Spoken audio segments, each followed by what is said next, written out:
Hi everyone, my name is Saab Babu, and this is work that was jointly done between myself, my students at Clemson University, and collaborators at National Young Min Chiao Tung University and UNC Wilmington. So the motivation for our work is that we know from research in social interaction that people use social conversational language to establish and maintain social relationships and accomplish tasks, and they use small talk capabilities such as self-disclosures, general small talk, and gossip. We also know that social conversation helps ease the way into dialogue in human-human interaction. We also know that it helps establish some common ground between individuals and builds solidarity or trust. And this has also been shown to occur with computer agents. Also, research on computer agents has shown that social dialogue is more effective in performing tasks and is viewed as being more likable, competent, and cooperative than the agents that do not have social dialogue. In related work, we have shown that virtual humans who use social small talk with users were perceived positively in constructs such as friendly, courteous, and even intelligent, and are treated as human-like social partners. We have also shown in the past that virtual humans can train users interactively and effectively in social small talk in intercultural communication. And virtual humans that use small talk as a precursor to initiate task-oriented dialogue are found to be very effective. And this has been shown especially in interpersonal training situations, such as with virtual patients. In this research, we investigated to what extent the presence or absence of small talk capability of virtual humans in a simulated virtual crowd scenario affected users' behaviors and emotions, and we looked at between males and female participants. A system demonstration is as follows. The study was conducted in Taiwan, and the simulation involves a virtual marketplace. The task of the experiment simulation is that users have to procure 10 items in this virtual marketplace, and the only way they can find out where these items are is to interact with virtual agents that they come across in this marketplace. So first I will show you a scenario with virtual humans without small talk capability.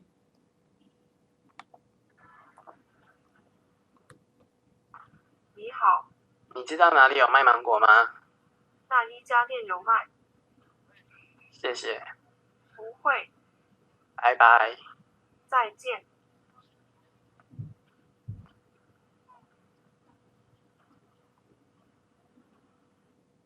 你好。你好，要买什么？你有卖芒果吗？在这边，麻烦你自己拿一下。And this is the condition where the virtual humans have small talk capability. And this is a scenario with male users. 你好。你好，最近台风要来了，你有听说吗？没听说。我也是看新闻报道才知道的，听说是个强台。是哦。台风过后菜价都会上涨的很多，你在买菜的时候可以先多买一点。你知道哪里有卖香蕉吗？那一家店有卖。谢谢。不会。拜拜。再见。你好。你好。你有卖香蕉吗？在那边。最近蔬果在特价，你要不要多买一些？谢谢。不会。Okay, so let's look at the conversation model. The virtual agents in our virtual marketplace scenario were capable of greeting users, and users can ask virtual agents where they can procure certain items, and they could engage in small talk with users in 4 different types of conversational topics randomly. They could talk about weather-related, current events-related, hometown-related, or education-related conversation. The example that you saw in the demonstration video was weather-related conversation regarding an incoming typhoon. The conversation model started with users greeting a virtual agent, and the virtual agent can then engage the user in small talk or not. And then at the end of the conversation, where the user is able to find information about where to procure an item, the user can disengage the virtual human by saying goodbye. The research question that we asked was to what extent social small talk and simulated natural dialogue with a crowd of virtual humans affects users' emotional reactions, behaviors, and social presence. The study presented a 2x2 between subjects design. The participant gender was an independent variable, and the social small talk capability of virtual human was the other independent variable. We recruited 17 participants in each of the conditions in the interplay between small talk, non-small talk, and males and females. The study took place in Taiwan. All participants were fluent in Mandarin and had 20 years of experience at least in using Mandarin. Education level of the participants was undergraduate or higher. The study started with pre-experiment questionnaire that included demographics and a baseline inclusion of others and self. And post-experiment questionnaire consisted of differential emotion scale, a inclusion of others and self, positive and negative affect, social presence, and presence questionnaire. Let's go into the results.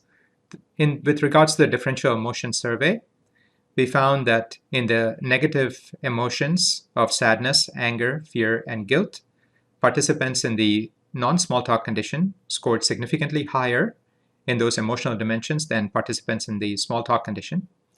And with regards to social constructs of shame and shyness, again, participants in the non-small talk condition exhibited that significantly higher as compared to the small talk condition. And we also found a gender effect in surprise and shyness as well. With regards to positive and negative affect, we found overall that males exhibited significantly higher positive affect than females. But then with regards to negative affect, we found that females showed higher negative affect in the non-small talk condition as compared to the small talk condition. With regards to the inclusion of the other in the self, a questionnaire that measures the social closeness between users and their interlocutors, we found that the scores for this social closeness measure was significantly higher in the small talk condition as compared to the non-small talk condition.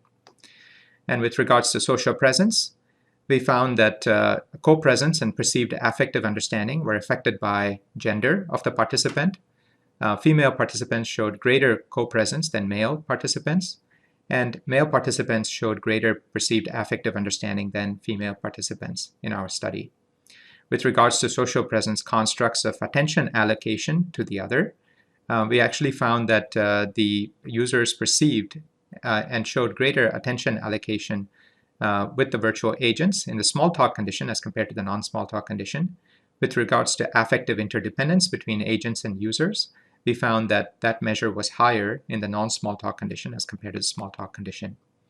With regards to the objective measures of the nonverbal behaviors of participants, we found that participants interacted with greater number of agents in the non-small talk condition as compared to the non-small talk condition. However, when looking at the amount of time participants interacted with the agents, we found that the interaction time was significantly higher in the small talk condition as compared to the non-small talk condition. We looked at the interpersonal distance, and we found that female participants overall maintained a larger interpersonal distance with the agents than male participants. And with female participants, we found that the interpersonal distance was much shorter in the small talk condition as compared to the non-small talk condition. With regards to qualitative measures, we found that an equal number of participants felt that the interaction scenario with the agents were natural in both small talk and non-small talk condition. However, we found that there were a larger number of participants that felt that the content of the conversation was much more natural in the small talk condition as compared to the non-small talk condition. So to bring all of this together, what we found was that evidence that the small talk capability of virtual humans could affect the social closeness, the social co-presence, as well as the user emotions in simulated human-virtual human interaction with a crowd of virtual humans. And our results showed that small talk alleviated these negative emotions and minimized the social emotional constructs like shame and shyness, which could impede interaction with virtual humans in crowd scenarios. When users actually interacted with the virtual humans, with social small talk capability, we found these benefits. Our study shows that small talk capability of virtual human fosters the social closeness in the relationships between agents and human users. And we found that if virtual crowds use social small talk capability, they result in emotionally positive, friendly, and inclusive environments as perceived by users, with a crowd of agents in the immersive environments. In future work, we would like to investigate how users' personality might moderate the effects of small talk on user emotions and behaviors. With that, I'd like to thank my students, my collaborators across the 3 universities that partnered in this research, and thank you for listening.